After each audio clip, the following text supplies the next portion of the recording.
Museo?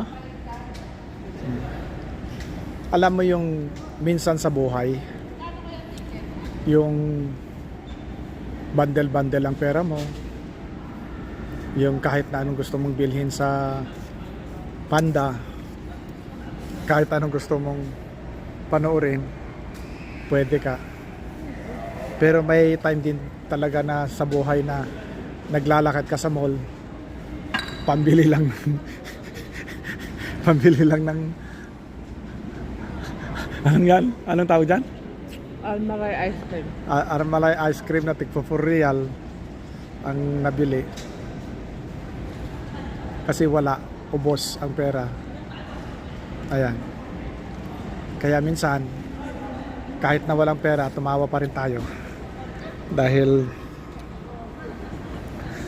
yung walking namin na uwi sa pagpunta sa mall na walang pera, empty yung cart natin, empty yung cart. Gusto sanang manood ng Superman. Ano? Ayan. 240. 4:40 anong oras na? O alas ano na? Wala tayong pera eh.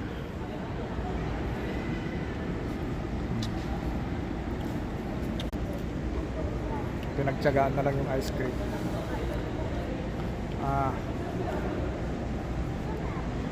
Wow.